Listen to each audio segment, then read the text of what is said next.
اس کے پرنٹڈ خطبہ پورے سعودی عرب میں پرنٹڈ خطبہ دینے کا حکم ہے. پرنٹڈ جو ہم پرنٹ کر کے دیتے ہیں وہی تم پڑھو گے.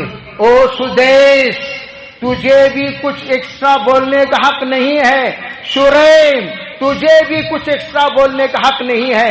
او علماء حرمین و شریفین تم سا چاہے تعداد کے اعتبار سے 15 ہو یا 20 ہو تم لوگوں کو لب کشائی کا حق نہیں ہے. جس دن تم ایک جملہ بڑھاؤ گے وہ دن تمہارا آخری دن ہوگا. جس دن تم ایک جملہ بڑھاؤ گے وہ دن تمہارا خاتمہ ہو جائے گا. جس دن تم ایک جملہ بڑھاؤ گے اس دن تمہاری مسلح چھین لیا جائے گا. جس دن تم ایک لفظ بڑھاؤ گے اس دن تمہیں نماز سے محروم کر دیا جائے گا. جس دن تم ایک جملہ بڑھاؤ گے تمہیں سلطنت سے محروم کر دیا جائے گا. عہدے سے معزول کر دیا جائے گا. مولوی نے کہا بیچارے وہ ابو طالب صالح نے تو اس کو اٹھا کر فوراً جیل میں ڈال دیا. آج آپ لوگوں کو معلوم ہونی چاہیے 53 علماء 53 فقہا 53 محدثین 53 مفکرین 53 دائی 53 ایسے بڑے بڑے اکابر علماء جیل میں سڑ رہے ہیں. جیل میں سڑ رہے ہیں سعودی عرب کے جنہوں نے امت کی فکر کی تھی, جنہوں نے دین کی حفاظت کی تھی, جنہوں نے درس حدیث دیا تھا, جنہوں نے تفسیر کی تعلیم دی تھی, جنہوں نے امت کو جناب محمد رسول اللہ صلی اللہ علیہ وسلم کی شریعت مطہرہ اپنانے کی تعلیم دی تھی اور ان کی ترغیب دی تھی. آج ان علماء کو ایسا سڑا کر سزا دی جا رہی ہے دنیا والوں میں کسی کو پتا نہیں. ہمارے پاس اس کی فہرست موجود ہے. کب گئے, کہاں گئے, کدھر گئے, کیسے ہیں, کچھ پتا نہیں. میرے عزیز بھائیوں 35 علماء ان میں سے نابینا ہو چکے ہیں. 35 علماء نابینا ہو چکے ہیں. 35 علماء معذور ہو چکے ہیں. آج سکرات میں 11 علماء موجود ہیں جو اب تک سانس لے رہے ہیں, کبھی بھی رخصت ہو سکتے ہیں. ان کے غذاؤں میں زہر ہے, ان کے فضاؤں میں زہر ہے, ان کو سزاؤں میں زہر ہے. ایسے اپاہج کر دیا گیا. السلام علیکم ورحمۃ اللہ وبرکاتہ. الحمد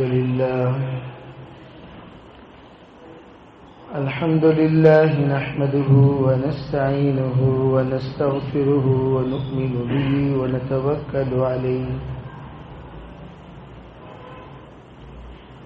ونعوذ بالله من شرور أنفسنا ومن سيئات أعمالنا من يهده الله فلا مضل له ومن يضلله فلا هادي له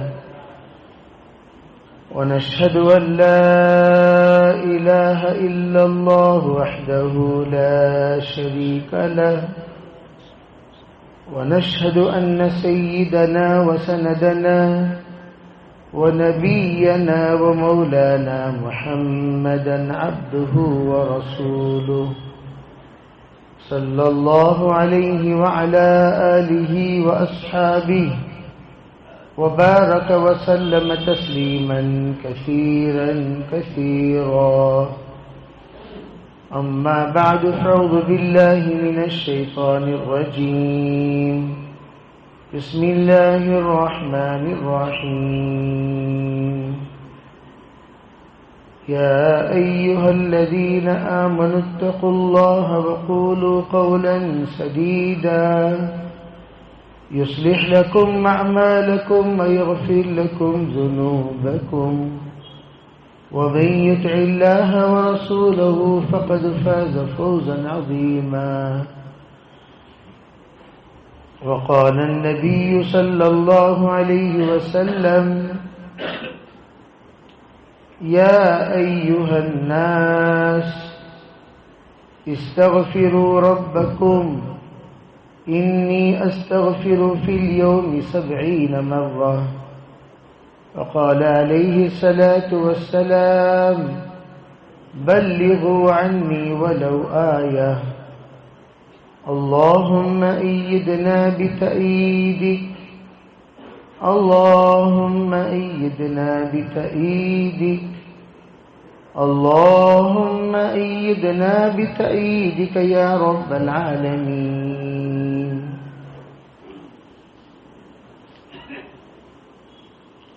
محترم معزز بزرگوں، بھائیوں، عزیز نوجوانوں، کائنات میں اس وقت جتنے لوگ اپنے اپنے عہدے پر فائز ہیں، ہر ایک کا یہ تصور ہے کہ میری سوچ تمام سوچوں میں اعلیٰ سوچ ہے، میرا فہم تمام کے فہموں کا خاتمہ ہے،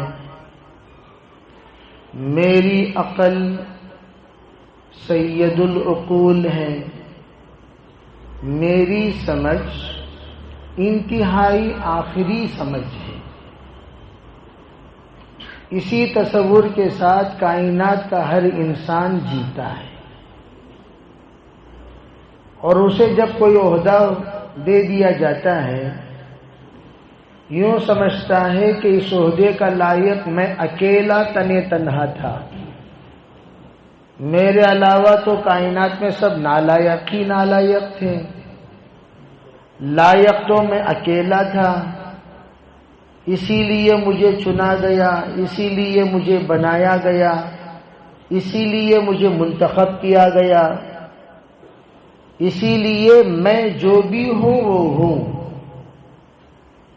سب سے پہلی بات، یہ سوچ، یہ سمجھ، یہ فکر، یہ تصور انتہائی غلط ہے، انتہائی متکبرانہ ہے، اور یہ اللہ کو بالکل پسند ہے۔ ایسا تصور اپنے دماغوں میں بٹھا لینا، میری سوچ آخری سوچ، میری فکر آخری فکر، میرا فیصلہ آخری فیصلہ۔ اللہ تعالیٰ نے عقل کو جس وقت پیدا کیا، عقل کو اللہ نے حکم دیا ادبر، پیچھے جا، عقل پیچھے گئی، پھر کہا اقبل، آگے آؤ، عقل آگے آئی، پھر کہا اوپر جا تو عقل اوپر گئی، نیچے آ تو عقل نیچے آئی۔ علماء فرماتے ہیں عقل کو اللہ نے روز اول ہی نقل اور حکم کے تابع بنا دیا۔ تم جب تک حکم کے تابع نہیں رہو گے تم کامیاب نہیں ہو سکتے۔ عقل کو ایک حد اللہ نے دی ہے، ایک حدود اللہ نے قائم کیا ہے، اس حدود تک انسان اپنے عقل کو استعمال کر سکتا ہے، اس سے آگے جس وقت کرتا ہے تبھی وہ فرعون بنتا ہے، حامان بنتا ہے، شداد بنتا ہے، نمرود بنتا ہے، عتبہ بنتا ہے، شیبہ بنتا ہے، ابو جہل بنتا ہے، ابو لہب بنتا ہے۔ جس وقت وہ عقل کو تابعدار بنا دیتا ہے، وفادار بنا دیتا ہے، اپنی عقل کو ناقص سمجھتا ہے اور اپنے عقل کو کمزور سمجھتا ہے اور اپنے فیصلے کو کسی اور کے فیصلے پر ترجیح نہیں دیتا، تب جا کر ابو بکر بنتا ہے، عمر بنتا ہے، عثمان بنتا ہے، علی بنتے ہیں۔ اس وقت دنیا میں سب سے بڑی کمی اسی چیز کی ہے، ہر فیصل اپنے فیصل پر جب جڑ جاتا ہے، جم جاتا ہے، کائنات میں فتنے ابھرنے لگتے ہیں۔ عقلاء کہتے ہیں کیسا یہ پاگل انسان ایسا جملہ کہہ دیا، کیسے یہ ناپاک ایسے ناپاک گفتگو کر دیا، کیسے اس نیچ نے اپنے نیچ کو ظاہر کر دیا، کیسے اس ہیچ نے اپنے ہیچ ہونے کو بتا دیا، کیسے اس گندگی نے اپنے گندگی کو ظاہر کر دیا۔ یہ اس وقت آدمی تصور کرتا ہے جب اس کی زبان سے اس کی عقل کے مطابق فیصلے نکلتے ہیں۔ تا مرد سخن نہ گفت باشد، عیب ہنرش نہ ہفت باشد۔ جب تک انسان اپنی گفتگو اور اپنی بات بولنا شروع نہیں کرتا، اس کے اندر کی نہ خوبی ظاہر ہوتی ہے نہ خرابی ظاہر ہوتی ہے۔ جب وہ بولنے لگتا ہے تب انسان سوچتا ہے اوہ ہو جناب اس دماغ کے تھے، جب وہ کہنے لگتا ہے تب لوگ فیصلہ کرتے ہیں ارے بھئی یہ تو یہ سوچ کے ہیں. جب وہ کسی بات کے سلسلے میں اپنے رائے دیتا ہے تب اسے پتا چلتا ہے کہ ان کی ذہنیت کیا ہے، ان کا دماغ کیا ہے، ان کا سوچ کیا ہے، ان کی فکر کیا ہے، ان کا فہم کیا ہے، ان کا تدبر کیا ہے. یہ سب اس وقت پتا چلتا ہے جس وقت میں وہ اپنی خباثت ظاہر کرتے ہیں، اپنی ذہانت ظاہر کرتے ہیں، اپنی فکر ظاہر کرتے ہیں، اپنا فیصلہ ظاہر کرتے ہیں. تب پتا چلتا ہے اس آدمی کے اندر کیا خرابی ہے اور اس شخصیت کے اندر کیا خوبی ہے. انہی چیزوں میں سے ایک چیز آپ حضرات کو حیرت اور شکوک و شبہات میں ڈالنے والی وہ اعلان جو جمعے کے دن پڑھا گیا، اس اعلان پر سعودی عرب کے لوگ شکوک میں مبتلا ہو گئے. ارے بھئی سعودی عرب والوں نے دعوت و تبلیغ کے سلسلے میں ایسی گفتگو کہہ دی تو ان لوگوں نے یوں سمجھا سعودی عرب والے قرآن کے بہت بڑے عالم ہوتے ہیں، احادیث کے بہت بڑے محدث ہوتے ہیں. اب ان سے بڑھ کر کوئی حدیث جاننے والا کون، ان سے بڑھ کر کوئی قرآن پہچاننے والا کون. ان کی جو بات ہوتی ہے وہ عالم میں چلتی ہے، ان کا جو فیصلہ ہوتا ہے وہ عالم میں چلتا ہے. اس طرح کا ایک تصور لے کر آدمی جیتے ہیں، آدمی رہتے ہیں. جب وہاں سے اعلان ہوتا ہے کائنات میں شکوک و شبہات پیدا ہوتی ہیں اور لوگوں کی چیمی گوئیاں شروع ہوتی ہیں.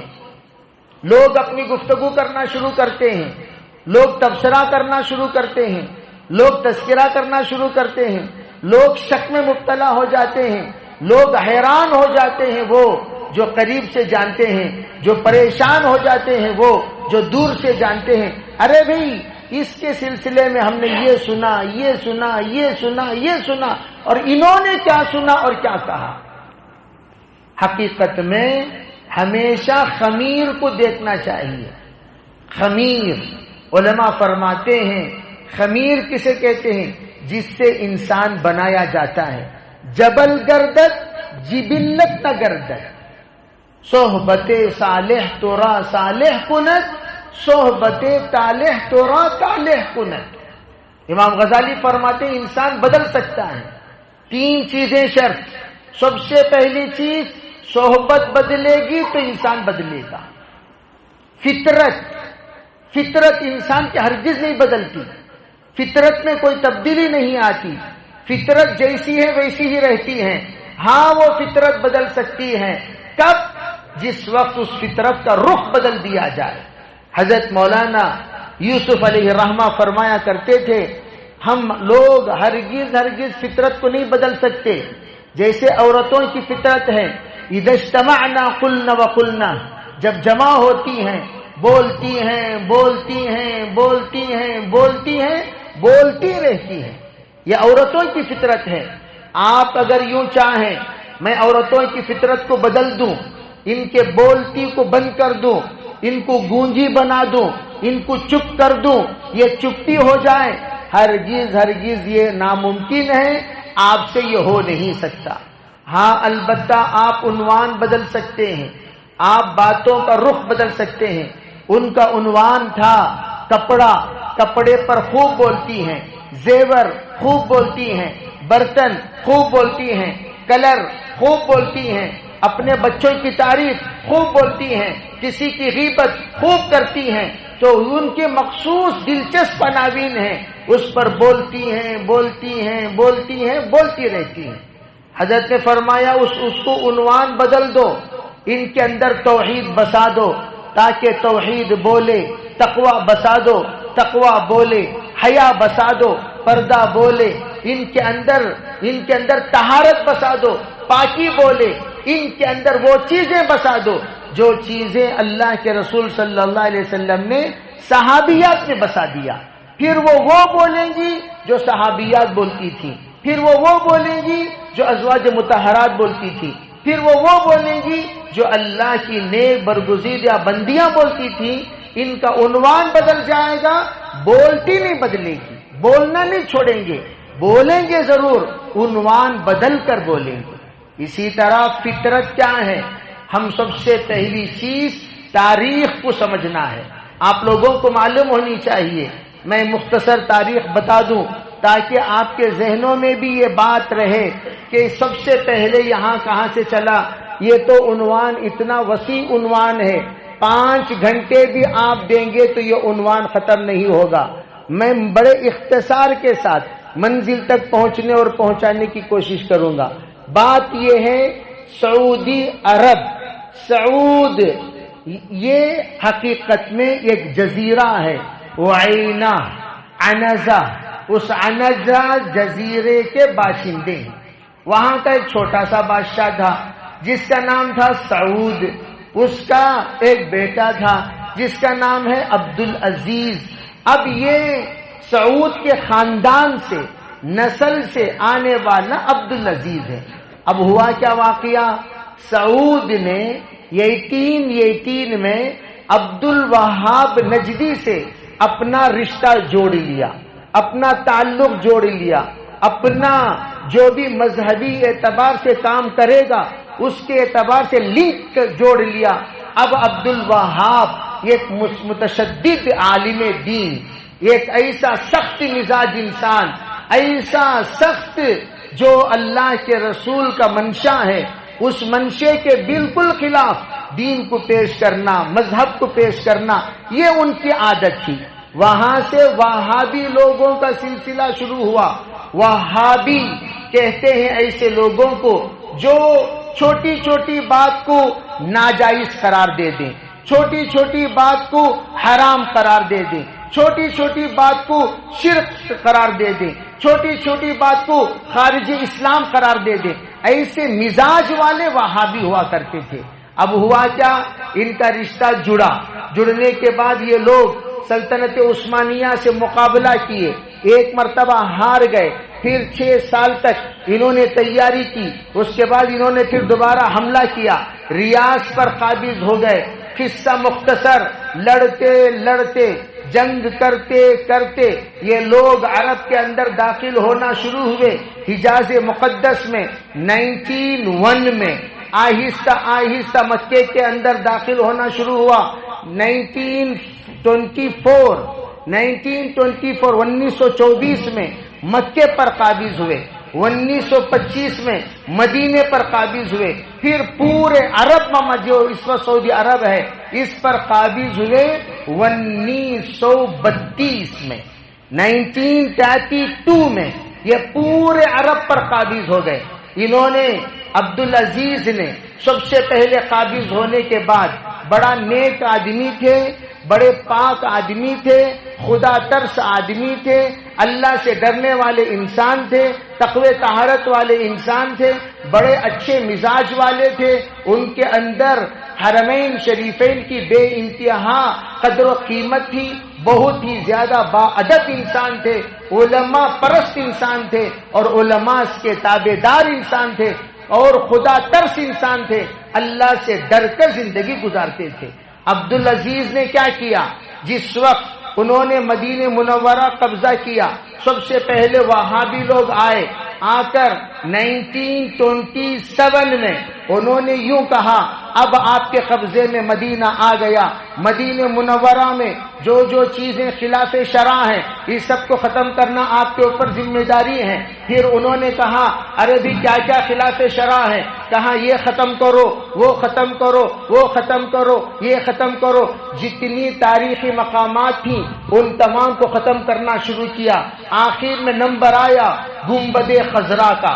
جب گنبد خضرا کا نمبر آیا وہ لوگ سب کے سب اکٹھا ہو گئے. ارے بھائی گنبد خضرا کو شہید کر دینا چاہیے، چاہے وہ کسی بھی مقبرے پر کا گنبد ہو، روزے پر کا گنبد ہو، کوئی بھی گنبد ہو اسے شہید کر دینا چاہیے. اس وقت میں عالم عرب کا پیغام پورے عالم میں جب پھیلنے لگا ہنگامہ ہو گیا، ایک عجیب سا کوہرام مچ گیا. علماء خطوط لکھنے لگے، پیغامات ملکوں سے آنے لگے، خطوط کا ارسال ہونے لگا اور شواہد پیش کرنے لگے. اتنا بڑا مجمع علماء کرام کا اعتراض میں اتر گیا اب عبدالعزیز کو اندازہ ہونے لگا ارے بھی یہ لوگ کہیں مخالفت میں نہ اتر جائیں، اتر گئے تو پھر معاملہ بگڑ جائے گا۔ ابھی ہم لوگ نئے قبضہ کیے ہوئے ہیں، اب ہمارے قبضے پر کہیں عالم عرب پر پورے لوگ وہاں سے امنڈ کر حملہ کرنے نہ آ جائیں، اب ذرا اس کو تھما دینا چاہیے، ذرا اس کو قابو کر لینا چاہیے، ذرا ہوشیاری سے حکمت سے کام لینا چاہیے۔ عبدالعزیز نے سب سے پہلے یہ بات طے کیا، چلو بھائی علماء عرب جو لوگ توڑنا کہتے ہیں، شہید کرنا کہتے ہیں، وہ سب جمع ہو جائیں۔ وہ سب کے سب نجدی علماء تھے، وہابی علماء تھے، ان کو ایک جگہ پر جوڑ دیا گیا۔ پھر اس کے بعد پورے عالم میں اعلان کر دیا گیا جتنے عالم کے علماء ہیں وہ سب اکٹھا ہو جائیں۔ سب کے سب اکٹھا ہوئے، دارالعلوم دیوبند سے حضرت شبیر احمد عثمانی رحمت اللہ علیہ کو متکلم بنا کر بھیجا گیا۔ وہاں پر رشیا کے بھی علماء ہیں، ترکی کے بھی علماء ہیں، ہند و پاک کے علماء ہیں، بنگلہ دیش کے علماء ہیں، کائنات کے کونے کونے سے علماء کرام کا ایک بڑا مجمع پہنچا ہوا ہے۔ مشورہ چل رہا ہے، ایک دن ہوا، 2 دن ہوا، 3 دن ہوا، مناقشہ پر مناقشہ، مباحثہ پر مباحثہ، بحثوں پر بحثیں، دلائل پر دلائل چلتے رہے۔ آخر کار فیصلے کا دن آیا، فرمایا بھائی اس وقت میں تم لوگ سب کے سب بات کرتے ہو، یہاں سے ایک مجمع بولتا ہے، وہاں سے ایک مجمع بولتا ہے، بات سمجھ میں نہیں آتی، تم میں سے ایک کو متکلم بناؤ، تم میں سے ایک کو متکلم بناؤ۔ متکلم بات کرے گا، سب کے سب تصدیق کریں گے، یہاں کا متکلم جواب دے گا، سب کے سب تصدیق کریں گے۔ اب اجمیوں کی طرف سے مشورہ ہوا کس کو متکلم بنایا جائے، بات چیت ہوتی رہی، دلائل سب سے لیتے رہے۔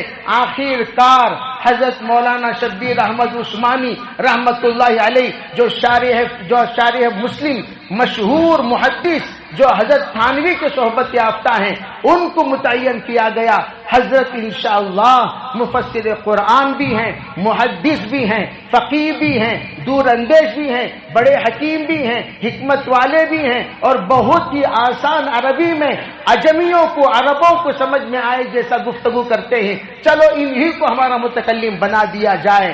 چنانچہ شبیر احمد عثمانی علیہ رحمہ کھڑے ہوتے ہیں اور اپنے دلائل پیش کرنا شروع کرتے ہیں۔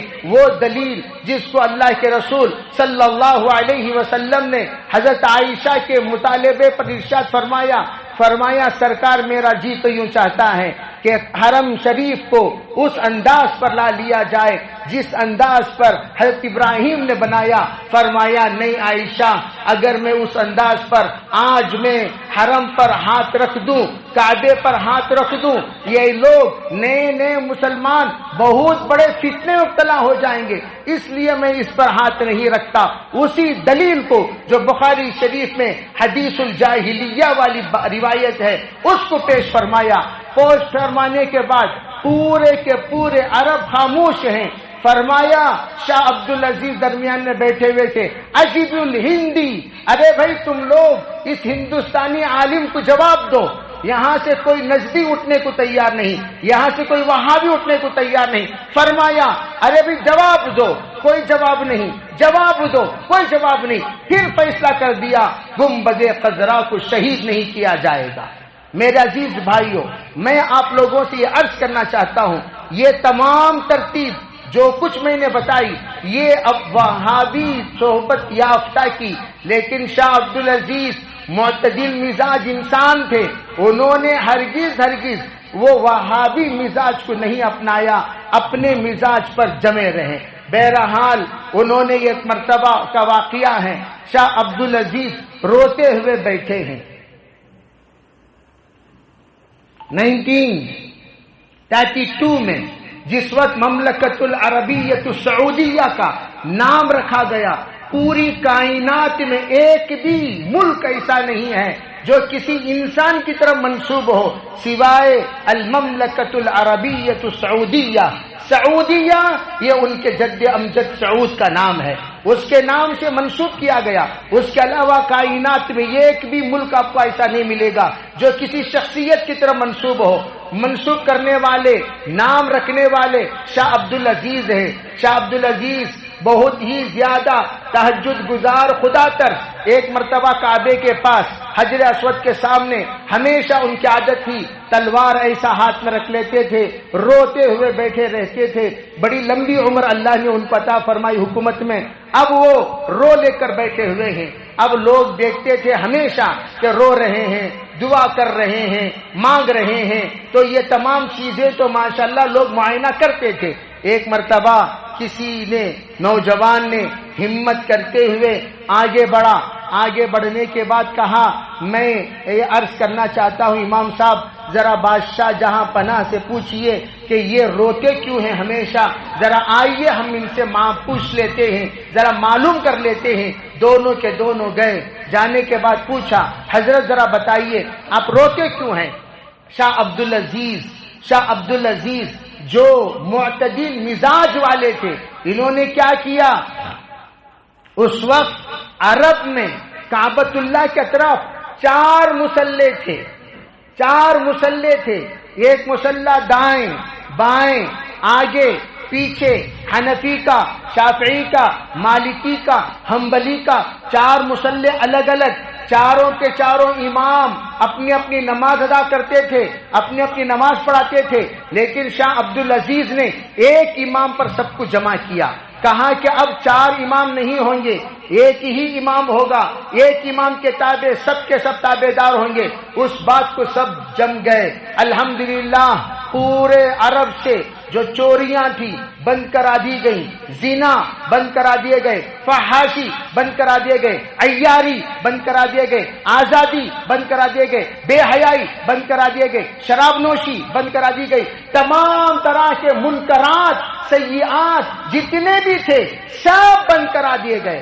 اب وہ اللہ کا بندہ رو رہا ہے. اس سے آ کر امام نے پوچھا بتائیے آپ روزانہ روتے کیوں ہیں، کعبے کے سامنے آنسو بہاتے کیوں ہیں، اللہ کے سامنے کہتے کیا ہیں؟ وہ اللہ کا بندہ کہنے لگا میں نے جو کچھ اللہ نے میرے مقدر میں رکھا میں نے کیا. آج اللہ نے مجھے ایک ملک دیا ہے، اس ملک کو گناہوں سے بچانا میرا کام تھا. میں نے گناہوں سے بچا تو لیا لیکن آج میں رو رہا ہوں. یہ لوگ میرے جتنے لوگ ہیں وہ سب کے سب بے روزگار ہو گئے. آج ان کو کھلانے کے لیے میرے پاس پیسہ نہیں ہے، میرے پاس اتنی دولت نہیں ہے میں ان کو کھلا سکوں، ان کو جلا سکوں، ان کو کام دے سکوں. میں اس وقت نہدہ ہوں، اللہ کے سامنے کہہ رہا ہوں اے اللہ روزی کا دروازہ کھول دے، روزی کا دروازہ کھول دے، روزی کا دروازہ کھول دے. ہم غریب ہیں، اے پروردگار تو امیر بنا دے. ہم حرمین شریفین کے خادم ہیں، یا اللہ تو ہمیں دینے والا بنا دے، یا اللہ ہمیں تو مستغنی بنا دے، یا اللہ تو ہمیں غنی بنا دے. دعا مانگ رہا ہوں، اللہ مجھے دے گا، میں اپنے ملک والوں کو دوں گا تاکہ وہ لوگ گناہ چھوڑ کر جو زندگی گزار رہے ہیں اس پر وہ راضی رہیں. روتا رہا. اللہ نے اس کے ذہن میں بات ڈالی کہ فلاں اعتبار سے تحقیق ہو جائے. بعض لوگوں نے فرمایا بشارتیں بھی نصیب ہوئی. بعد میں 1936 میں اسے پتا چلا کہ یہاں تیل موجود ہے، یہاں پر تیل ہے، تیل کو نکالنا چاہیے، تیل کے بارے میں تحقیق کرنی چاہیے. زمین میں کچھ خزانہ موجود ہے، اس خزانے کے بارے میں کچھ نہ کچھ شکل بنانی چاہیے. چنانچہ اس اللہ کے بندے نے جس وقت میں تحقیق کیا الحمدللہ 1938 اور 39 میں تیل کا وجود آنا شروع ہو گیا. اب تیل نکلنا شروع ہو گیا. اب نکلنا ہی تھا اور عرب ملک کو، سعودی عرب کو اب اتنے آفرز آنے لگے. دن بدن مال بڑھتا گیا اور مال بکتا گیا.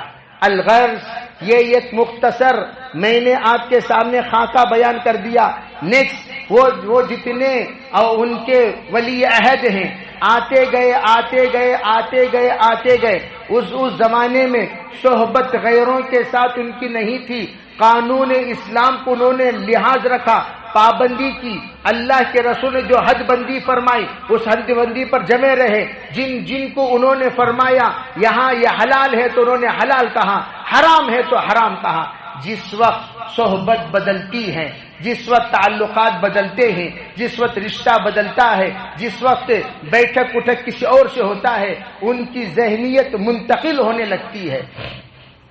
چلتے چلتے جب اندر والے باہر جانے لگے، پڑھائی باہر کرنے لگے، باہر جا کر اسٹڈیز میں انہوں نے اپنے آپ کو آگے بڑھانا شروع کیا، اپنے اندر کی عربیت کو، انگریزیت کو، عربیت کو مغلوب کرتے ہوئے انگریزیت کو جب غالب کرنا شروع کیا، پھر کیا ہوا؟ ذہن بدلتے بدلتے بدلتے اس وقت جو بادشاہ کہلایا جاتا ہے، جو متاثر ہے یہودیت سے، متاثر ہے نصرانیت سے، متاثر ہے مجوسیت سے، جس کے پاس اسلام کا کوئی پاس و لحاظ نہیں. کل ہی میں حدیث پڑھا رہا تھا بخاری شریف میں، جناب محمد رسول اللہ صلی اللہ علیہ وسلم نے فرمایا اللہ کی لعنت ہے اس پر جو حدود حرم کا خیال نہ رکھے، اللہ کی لعنت ہے اس پر، لوگوں کی لعنت ہے، رسول کی لعنت ہے جو حدود حرم کا خیال نہ رکھے. چنانچہ اس خبیث انسان نے وہ حد اللہ کے رسول نے جو متعین فرمایا، ما بین لابتئی، آپ نے کہا یہ دو پہاڑوں کے درمیان کا حصہ، یہ دو پہاڑوں کا درمیان کا حصہ یہ حرم ہوگا، یہ حرم ہوگا، یہاں گھاس نہیں اکھاڑا جائے گا، یہاں کسی طرح کی شکاری نہیں ہوگی، یہاں کوئی مار پیٹ نہیں ہوگی، یہاں کوئی آ گیا تو وہ امن والا ہو گیا، یہاں پر کسی بھی طرح کے مکر و فریب نہیں کیا جائے گا، یہاں کی مٹی کو توہین نہیں کی جائے گی، قدردانی کے ساتھ دیکھی جائے گی اور برتاؤ کیا جائے گا. اس دو حد اللہ کے رسول کا لگایا ہوا حد کو جس دن سے اس نے ہٹا دیا، اس دن سے تمام طرح کے رسومات، تمام طرح کے خرافات، تمام طرح کے بدعات، تمام طرح کے عیاشیاں، فحاشیاں، عیاریاں آنا شروع ہو گئی. پھر کیا ہوا؟ اس نے دیکھا ارے بھائی اگر میں اپنا کلب چلانا ہے، مجھے جوئے کا اڈا چلانا ہے، مجھے فلم تھیٹرز کو آباد کرنا ہے، اگر مجھے ان لوگوں کو عیاش کرنا ہے تو مجھے یہ کام کرنا ہوگا. وہ باتیں جس کے ذریعے سے میرے پلانس میں فرق آ سکتا ہے، وہ باتیں جس کے ذریعے سے میرے بزنس میں فرق آ سکتا ہے، وہ چیزیں جس کے ذریعے سے میرے تمام فیوچر پلانس میں رکاوٹیں پیدا ہو سکتی ہیں، اگر وہ ہو سکتی ہیں تو دو طرح کے لوگوں سے ہو سکتی ہیں، ایک مدارس اور علماء سے، دوسرے دعوت و تبلیغ سے. یہ دونوں کے علاوہ پورے عالم میں آج خطرہ ہے، یہ دو ہی چیزوں سے ہے، مدارس اور دعوت و تبلیغ. مدارس، دعوت و تبلیغ. اگر کوئی امریکہ کا سپر پاور بھی ڈرتا ہے تو ڈر اس اعتبار سے نہیں، ڈر اس اعتبار سے ہے کہ یہ لوگ، یہ سادے سیدھے لوگ، بوریاں نشین لوگ، یہی لوگ ہمارے پلانس کا مخالفت کر سکتے ہیں، ورنہ رنگ رنگیلی لوگ، نو رنگی لوگ، ان لوگوں کو میرے پلان کو فیل کرنے کا کوئی حق نہیں بنتا. یہ خود رنگ رنگیلی ہیں. جب رنگ رنگیلیوں کو رنگ رنگیلیاں بتایا جائے گا خوش ہو جائیں گے. ارے بھائی ہمارے گھر میں بھی تھیٹر ہے، مدینے میں بھی تھیٹر ہے، ہمارے گھر میں بھی تھیٹر ہے، مکے میں بھی تھیٹر ہے. مکے میں تھیٹر ہے تو بنگلور میں تھیٹر کیوں نہیں؟ مدینے میں تھیٹر ہے تو یہاں تھیٹر کیوں نہیں؟ لوگ تھیٹر کی مخالفت نہیں بلکہ اس کی تقلید کریں گے، اس کو اپنائیں گے، اس کا اڈا یہاں بھی کھولنا شروع کریں گے. یہ تو رنگ رنگیلی والیاں. جو بے رنگ والے ہیں، جو بے رنگ والے ہیں وہ کون ہیں؟ سفید پوش لوگ، سفید پوش لوگ. البسوا ثیاب البیاض وکفنوا موتاکم بالبیاض. فرمایا حضرت مولانا قاسم نانوتوی فرمایا کرتے تھے ہم بے رنگ لوگ ہیں. ہمارا رنگ سفید کیوں ہے؟ وہ اس لیے ہے ہم نہ رنگ سے تعلق رکھتے ہیں نہ رنگ رنگیلیوں سے تعلق رکھتے ہیں. ہمارا زندہ رہتے ہوئے بھی لباس سفید رہے گا، جب مریں گے تب بھی لباس ہمارا سفید ہی ہوگا. یہی حکم سرکار دو عالم صلی اللہ علیہ وسلم نے عطا فرمایا. پہنو تو سفید پہن کر زندگی گزارو، مرو سفید پہن کر دنیا سے رخصت ہو جانا. اللہ کے رسول کے اس حکم کے مطابق یہ لوگ اب ان سے جس وقت اس نے سوچا، مولوی نے کہا بیچارے وہ ابو طالب صالح نے تو اس کو اٹھا کر فوراً جیل میں ڈال دیا. آج آپ لوگوں کو معلوم ہونی چاہیے 53 علماء، 53 فقہا، 53 محدثین، 53 مفکرین، 53 دائی، 53 ایسے بڑے بڑے اکابر علماء جیل میں سڑ رہے ہیں،